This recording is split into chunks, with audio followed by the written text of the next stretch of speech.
আসসালামু আলাইকুম রহমতুল্লাহ।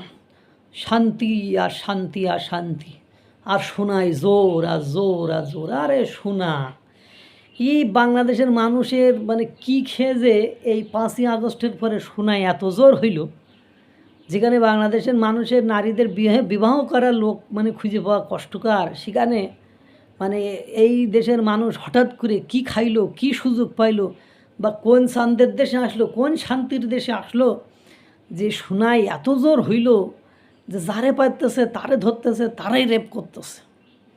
কেন এই কথা বললাম? যে কুষ্টিয়ার ভেড়ামারায় এক মানে স্ত্রী তার স্বামীর সাথে যাচ্ছিল, তার স্বামী আর তাকে ধরে নিয়ে যে স্বামীকে লিচু গাছের সাথে বাঁধিয়া রাখিয়া মানে বেঁধে রেখে মানে তার স্ত্রীকে পালাক্রমে 4 জন ধর্ষণ করিয়াছে স্বামীর সামনে।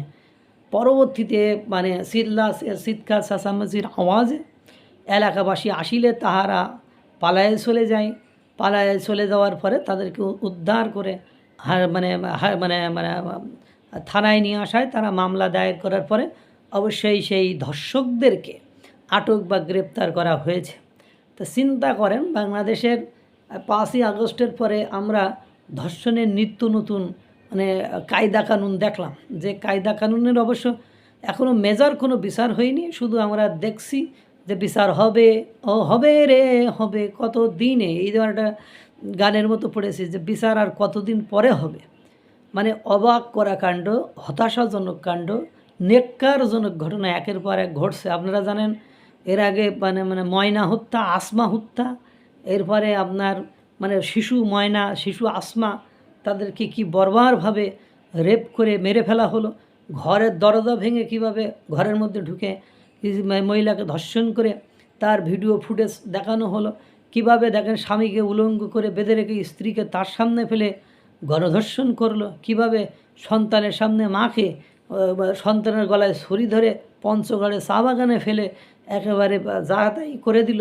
এগুলো আপনারা দেখেছেন, এইগুলোই এখন চলছে। হাইরে বর্বরতা, হাইরে নিষ্ঠুরতা, হাইরে শোনায় জোর, হাইরে ইসলামিক কান্ট্রি হওয়ার জন্য দেশের মানুষ এত আস্ফালন, এত ফাড়াফাড়ি, এত জাতাজাতি। অথচ দুর্ভাগ্য হলো সত্য যে এই ঘটনাগুলো নিয়ে না হেফাজত ইসলাম, না জামাত ইসলাম, না ইসলামী আন্দোলন বাংলাদেশ, তারা আজ পর্যন্ত একটা ব্রিফিং দিয়েছে।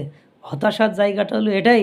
এই কিছুদিন আগে দেখলাম একজন মাদ্রাসার শিক্ষক ভিডিও ধারণ করে, গোপন ভিডিও ধারণ করে 15 জন ছাত্রীকে মানে সে তার ভোগ করিয়াছে, তার ভোগ্য পণ্য বানিয়ে ফেলেছে।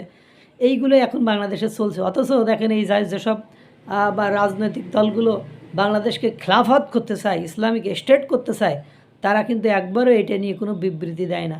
তাই এদেরকে মানে বাংলাদেশের মানুষ কিতা করে বিশ্বাস করবে, আল্লাহই ভালো জানে। আল্লাহ তাআলা সকলকে ভালো রাখুক, সুস্থ রাখুক। আসসালামু আলাইকুম রহমতুল্লাহ।